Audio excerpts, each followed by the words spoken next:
Hello, welcome along to The Burnt CD, a brand new music and storytelling podcast where each episode we'll be speaking to a variety of guests and getting them to tell us the story of their lives using 5 tracks, but not just any 5 tracks willy-nilly. They'll be using the Burnt framework. B for blueprint, U for underrated, R for raw, N for night out, T for timeless. The Burnt CD. And right now we're here at the Lexington where Paige Kennedy, esteemed musician, producer and plethora of other talents, is waiting for us to chat to them. So shall we go in?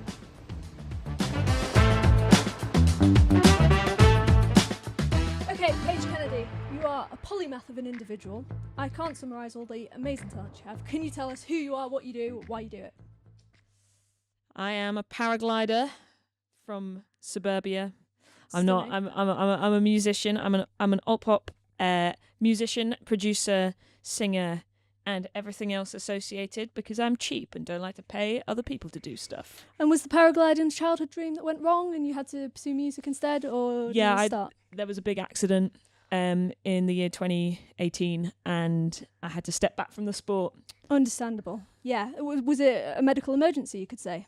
You could describe it in that way, yeah. Is that one of these tracks of your brand new EP that's just come out? That's a great lead. Yes, it is. Medical emergency off of the Style Over Substance EP, plug. I put it on Bandcamp this morning from my bed after going and seeing 2 of my neighbours in my pants. And I put my trousers on after I'd done all of those things. That was a hell of a roller coaster. Yeah. I thoroughly enjoyed the narrative there. Thank you for that. I want to talk to you about Medical Emergency because it contains you have some amazing accolades. I think rhyming Inhaler and Jealous is better than any of them in Medical Emergency. I genuinely think it was the highlight of my week hearing that. Oh, well, that's very kind. Yeah, I have had some people claiming that it's not a rhyme, but you can make anything rhyme if you pronounce it right. You know what? Fuck the haters. Exactly. What can you do? Exactly. Well, that's very kind of you. Thank you. We're joining you halfway through your UK debut headline tour, all-encompassing. Mm-hmm. Tell us how it's going. Incredibly. Love it. Yeah. I'm obsessed with being on tour, and I don't have to do any of the driving. Very nice. It's great. I don't have to sell the merch. I don't have to do... There we go. Plug. We'll be on Bandcamp after the tour is done, if any of it is left. I don't have to do any of the booking. I don't have to email the venues. It's incredible.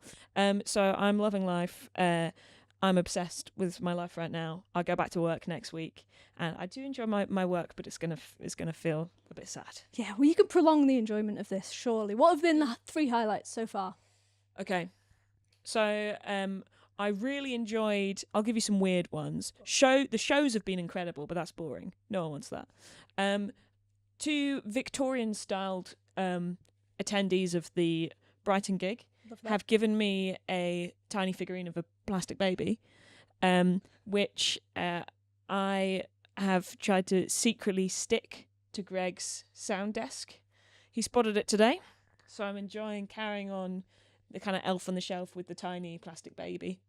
Second thing was going to a takeaway shop in kind of rural Cardiff in full face with the contact lenses in, and I was like, sorry lads, I do need to order before you close. But we are loading, can I order and come back in 20 minutes and stuff? I might have a different face because I didn't know how much time I would have. Then I came back with the same face and they was like, same face, what's going on? Yeah, I'd be disappointed too. Yeah, exactly. Third thing, I'm gonna say right now. Wow, I feel so special. Yeah. Thank you so much for that. Flatter me too much. You know. And producer Adam, but I'm sure it's just this moment. It's not the whole interview situation. It's the chemistry right now. Alongside being a musician, I'd say borderline influencer. How do you feel about that? I think it's a necessary expense, isn't it? I feel like, we were talking about that A&R thing. The music industry works in a very different way now than it did in, say, the 70s, where people would discover people. And I think now you have to discover yourself and go so far down your own career before anyone else will help you that being a pseudo influencer is a necessary evil, And I am willing to do that if it means people will listen to my music. Well, it's clearly working. You know, people are coming to the gigs. The content is comedy gold. I saw you invited quite a few famous people in some of your recent Instagram reels to the gigs. Any turn up yet? Yeah, we did have Liam Neeson. He did come to Southampton. Was he like in full makeup, or was he, you know, He was in drag. Discreet in drag. Perfect. Yeah. Which is what you'd want if you went to your bucket list. Liam Neeson coming to the gig. Not enough. Brackets in drag. Ticked off. In Southampton, it was a big night. Yeah, clearly. Yeah. Southampton for all places. Well, he's a local. Yeah. Yeah, I guess that works. Yeah. Right, you were joining us on the Burnt CD, so we can't just talk about the nice stuff. We have to talk about the Burnt CD. You've picked 5 tracks that summarise your life in different capacities, not just any themes willy-nilly. Your first track is your blueprint track. My blueprint track. You've gone for Michael Jackson Bad. Tell me about this track. Okay, so 7-year-old me was deeply, deeply obsessed with Michael Jackson. I had Michael Jackson's greatest hits, which I would listen to get to sleep and sing along, which my brother wasn't that happy about because we shared a bunk bed. And there was also the Michael Jackson video of all of the music videos, and Bad was my favourite. I loved all of the thrusting. I used to like to watch it and kind of thrust myself in front of the TV. At 7? At 7. Wow. I was quite provocative, and to the point where when Michael Jackson died, quite a lot of people got in touch with my parents and said, "Is Paige okay?" Were you disappointed not to be invited to the funeral and the sort of procession of that? I'm surprised I wasn't. Yeah. I mean, by the sounds of it, there's no one else that was should have been top of that list. Yeah. Did anyone else around you share that love with Michael Jackson, or was it a very personal thing? Not particularly. No? I mean, I think, you know, I think my parents went to a Michael Jackson gig once. Wow, okay. That must have struck up a lot of jealousy. Yeah, it's been a point of contention my whole life. But no one else there was no one at school that was also heavily into Michael Jackson. That was just a me thing. It's good to have a staple sort of niche yeah. artist that you can look up to like that, right? Yeah, great for making friends. Yeah. And great to have a legacy of, right? Let's just say fan of the music, not of the lifestyle. Yeah, good to clarify that one. Yeah. So thinking about that track, was that sort of the first time that music was more than just background noise? Was this the first time something was like connecting with you that you can remember? I don't know. I think so. I was told that as a baby, I used to like to listen to Fatboy Slim to get to sleep. Classic. So maybe that, and also we used to listen to a lot of Kate Bush when I was a kid, and I remember kind of dancing to James and the Cold Gun and Wuthering Heights in the kitchen whilst we're making a chocolate cake. Wow. Great memes. Yeah, you can't go wrong with a bit of chocolate cake either. Favorite cake flavour? This is gonna mark me out as a bit of a connoisseur of cake. I like a svoof. It's a Syrian turmeric based cake. Oh wow, okay. That's not a basic Victoria Sponge answer. It's very moist. Very moist. Have you ever tried pumpkin cake? I haven't. What was that like? That is my favourite cake. Really? I request it on my birthday. What's the icing? Whatever you want it to be. It's like is there a tradition? I've had years where it's just been buttercream. I've had years where it's like a pumpkin flavoured icing. It's very interchangeable, but nothing brings me happiness quite like that on a birthday. That's very niche. That's unusual for someone based in the UK. Yeah, I know. Well, you know, like we say, you have to have a niche. I'm not a big birthday lover. I find there's a lot of expectation to be happy, and that actually provides the happiness. So it's there. It's my birthday. I'll cry if I want to. Exactly. Back to Michael Jackson. Yeah. That sort of feeling that you got at 7 and progressively throughout the years of listening to particularly that track, do you still tap into that within your own music, do you think? When you're up on stage, and I don't know if you thrust, but if you do thrust, are you tapping into that 7-year-old thrusting period? I'm very excited to see it. I thrust with reckless abandon. That's not a joke. It's a fact. I think there is a certain thing that I guess people get into playing music, don't they? Because they enjoy listening to music so much that I think you're getting some kind of emotional fulfillment from it that maybe other people aren't getting to the same extreme. So yeah, similarly, but now it's kind of on crack because I get to do gigs now rather than just thrust in front of the TV, age 7. Yeah, equally rewarding, I'd imagine. Let's move on to your underrated track. Track that you don't think gets enough coverage or exposure or recognition. Can you remember what you've picked? I picked this in Cardiff. How many nights ago? 4 or 5? I don't hold me to that. I have no idea. I can't remember what it's called. Okay, you've picked Laylai. Am I pronouncing that correct? Laylai? Laylai? Who knows? Originally a Kurdistan lullaby, and this version has been put out by Paige Kennedy and Matt Davies, featuring Amina. Yeah, Sure, Amina. featuring Amina. And this was your second pick. Tell us a bit about it. Okay, so I picked this track, which I evidently seem to know not very much about, because I recently went to a gig at Green Note of Maidan Ensemble. I think I would have put that down. Of Maidan Ensemble at Green Note, and it was amazing kind of folk jazz crossover gig with lots of folk music from different places. There was like Egyptian stuff, there was Irish stuff, there was Syrian stuff, all over, and the musicianship was incredible, and the guitarist particularly was amazing, who is the guitarist on that track as well. So I did a little bit of listening around afterwards, and I mean, I always think if someone says underrated, it's got to be something that has like less than 1,000 listens on Spotify, and I don't think that track is actually, it's a Bandcamp special. Yes, we had to do some digging to find it. Yep. And me and producer Adam sort of did a communal listen to all of the tracks. What did you think of it? Yeah, it was the sort of song that I thought, I don't know what I'd associate with it. Because one of the things that I wanted to ask you about before I came through your tracks was like, if people heard your underrated track, what would they then go on to after that?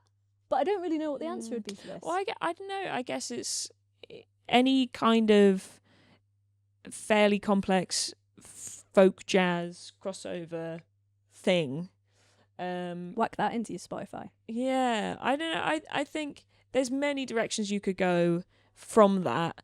But to give you one, to make it easy, I would say Austin Peralta's probably a good jump off after that, but in a different direction. He's kind of piano trio, sometimes with sax, and yeah, kind of maybe has a similar feel, but fairly different. Very nice. When you were growing up, were you the sort of kid that was like, yeah, I've got this niche artist that I really like, or were you into sort of the popular music that everyone was into? I was passionately obsessed with the band MGMT, and my friend Bertie at school was a few years above me, and he was also obsessed with MGMT, so we bonded, and we had this scandalous friendship because there was an age gap of about 3 years, and so we were the only ones that liked MGMT. And then I had kind of my music nerds friends who were obsessed with Radiohead and Jeff Buckley, Charlie and Christina, who are my friends still today, and Theo as well, we had our little niches, but they weren't cool niches. Yeah. And then Christina and I were very into funny time signatures, so we did a lot of kind of jamming in 11/8 and silliness. As someone with absolutely no musical skill, knowledge, or expertise, apart from instruments. Come on, like, don't do yourself down. You know, I can talk about bands, but 11/8 sounds fun. It is fun, yeah. You got to count in fun. Well, because 11's a prime number, so there's some What's your favourite prime divisions. number? 17. Next question. You know what? I think that would be mine too. Can we be best friends now? I feel like that's a good place to start on bonding over friendship. What's prime your favourite numbers, prime number? Yeah. 2's a good one though. It's an unexpected one. Yeah, it's food for thought, isn't it? Yeah. It's food for thought. We can circle back to that.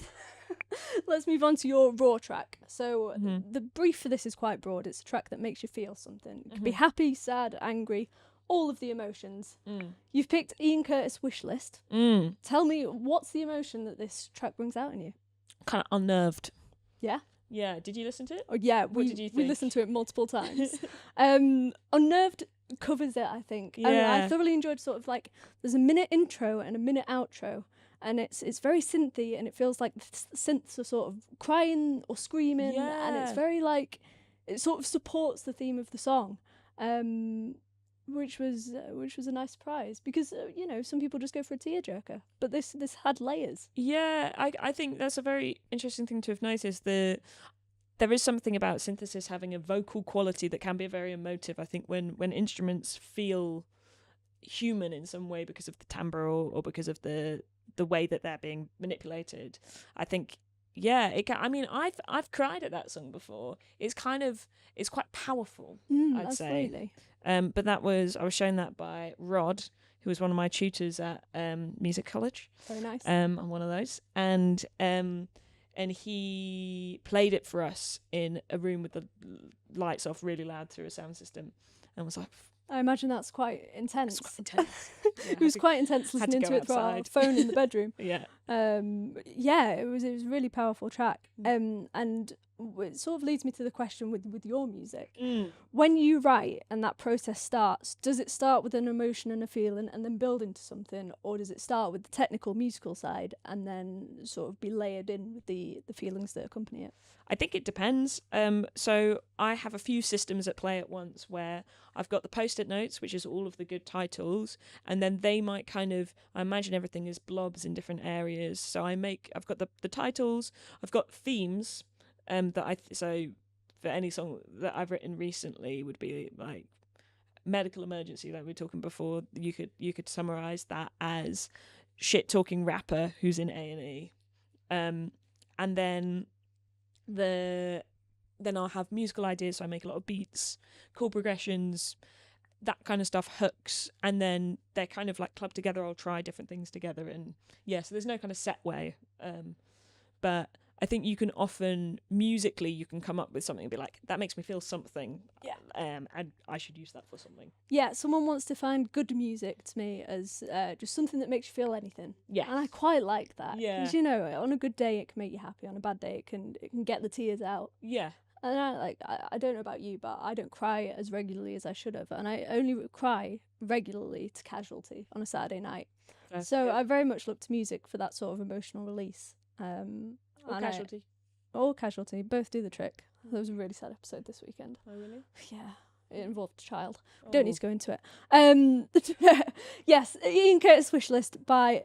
I'm going to. Thank you so much. I knew I was going to butcher that. Yeah. A really powerful track that I would absolutely recommend people checking out. And I kind of don't want to go into it too much because I want people to discover it themselves. Yeah, I think you've got to let it explain itself. Yes, but I do want to go into your EP more. So talk to me about the writing process. How long has it been in the works for? Obviously, a couple of tracks were released before the full EP dropped. What's the process been like? So I think I probably between 2 years and 18 months. Right, wow. That would have been the conception. But it's pretty autobiographical. Obviously interpreted through a lot of silliness, but it was I was helpfully broken up with at a point that was quite clear with the years, so it's quite good to track back from. But and that was kind of the ignition of the EP, and then the tunes, I probably wrote most of them about 18 months ago, quite quick, and then it just takes ages to do because I am the record label. You are everything, but not on this tour because you have people that are doing on tour. stuff. Yeah, on tour I got people doing stuff recording wise. I'm the writer. My band records on it as well, so I have other people play on stuff. But then I'm writing, producing, mixing, and Nick is mastering. So Amazing. It just takes time. Yeah, absolutely. And when it's sort of finally out there into the world, what sort of accompanies that? Is it relief? Is it a release? Is it happiness, excitement? Is it just glad it's done? Anticlimax, I think, because I'm kind of on to the next thing. Yeah, I guess you've been living with it for 2 years. Yeah, but it's I don't know. It's exciting to play stuff for people, and then you can see what people are responding to very quickly, and it's exciting to hear from people when they are particularly attached to a song or something. Yeah, that's absolutely. Nice. Yeah, and the crowd's responding well to it. Yeah, it's been great. Yeah, surprisingly so. Good. Well, that's what we like. It's better than surprisingly bad. Yeah. So, in talking about gigs, getting you in the mood for a gig, the next track you've picked is your night out track. Your night out track. The night out track. Or if you have any trick you want to show us, we can integrate that. Get me a yo-yo. I can show you some tricks, but I haven't got any other. It's a hell of a promise. Yeah. Anyway, your night out track. You've picked Intentions. by Hudson by Mohawk. Hudno. Yeah, that's It's the one. It's a big song. Yes, tell me about this. Why have you picked this one? Because it's mental.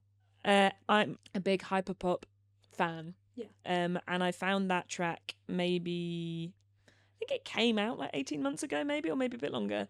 2022. 2022. There we are. God, I'm living in the past, man. And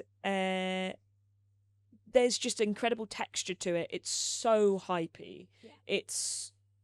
There's something that certain kinds of hyperpop and certain kinds of jazz can just get you kind of feel like dancing and jumping around and being mental. And that song is one of those for me. I do a lot of cycling around listening to that song. Very nice.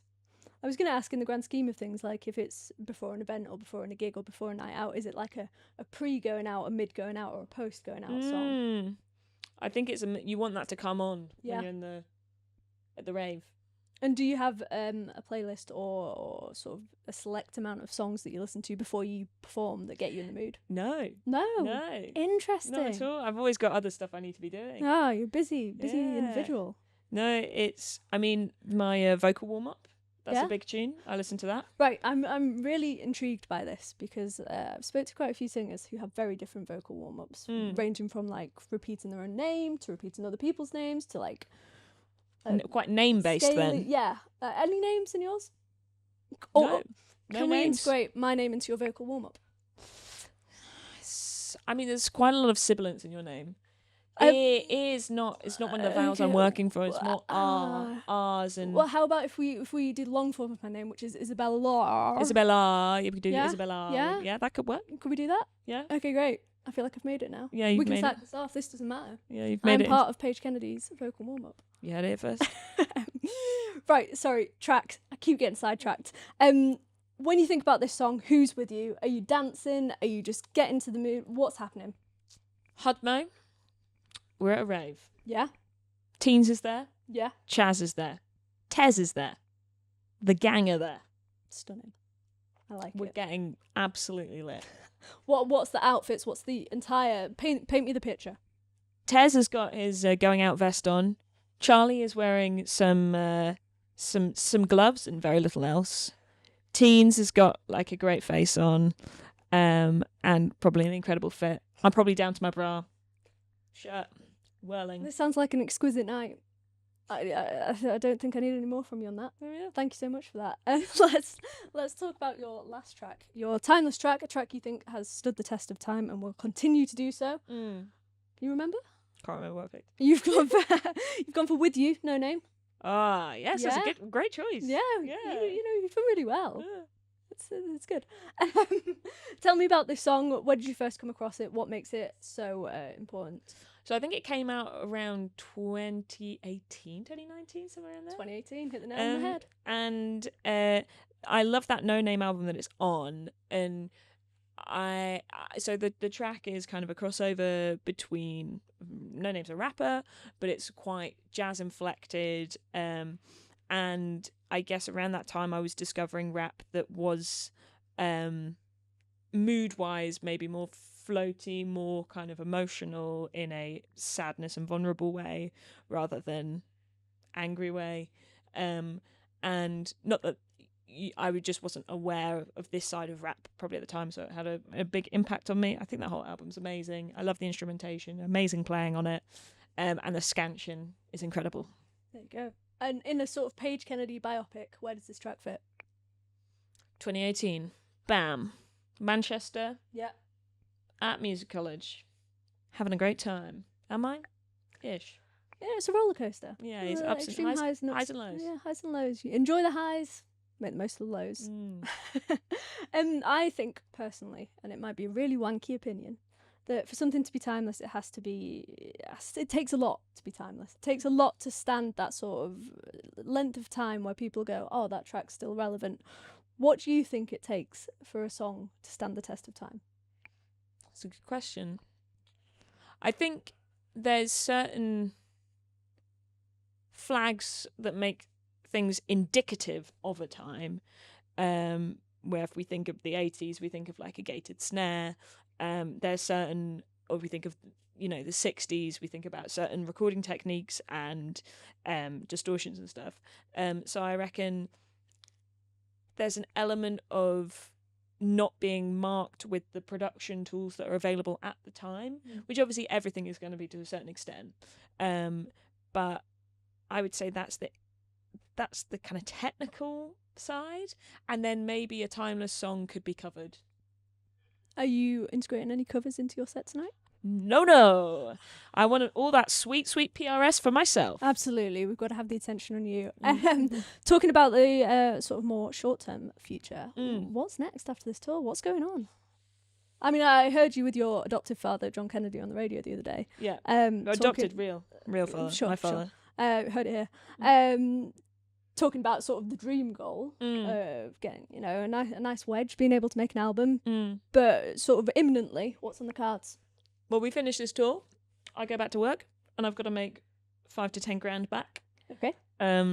Because touring is expensive.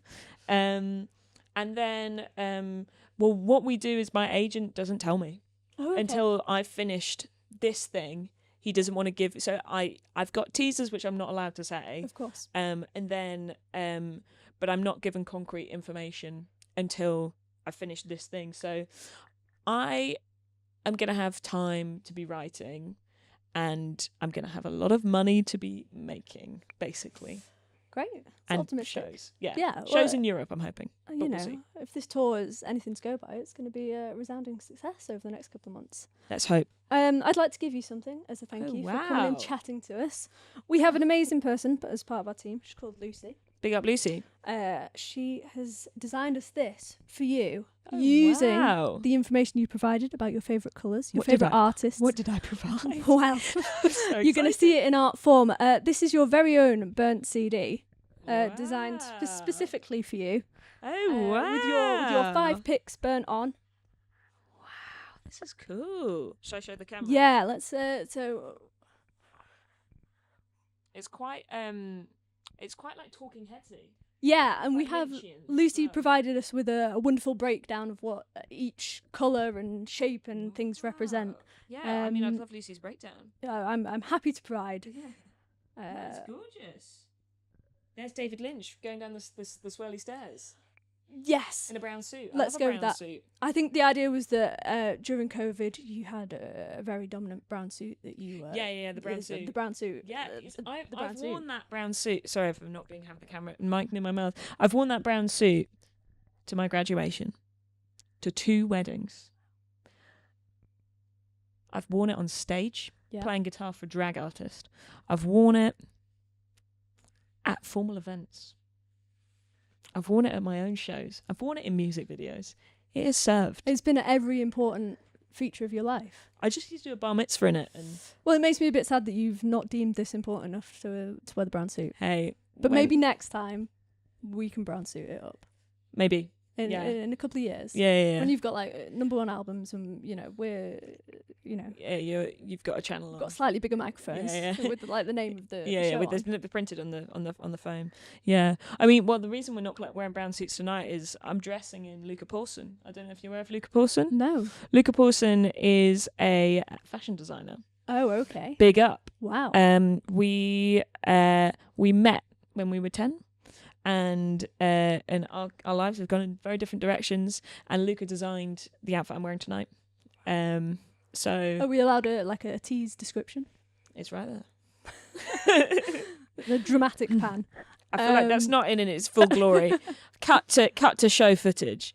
But it's Luca. The kind of my friends are nuts. Like, I got an unsolicited 60-page document from Luca detailing that they'd seen me dancing wearing a certain outfit, and he said, "Yeah, I think I need to design something for your tour, and these are my inspirations." And obviously, all of his inspirations I was obsessed with, and so that was an amazing thing. So I'm wearing Paulson tonight. Amazing. Do you think if your childhood dreams had come true and you'd been a paraglider, maybe Luca could have designed your paragliding suit as well? Yeah, I mean, there's quite a lot of straps and stuff on that. So it's never too late to make a career change. Not since the accident. Can't go back. No, too traumatic. On that note, thank you very much, Paige Kennedy, for joining us. Thank you for having us.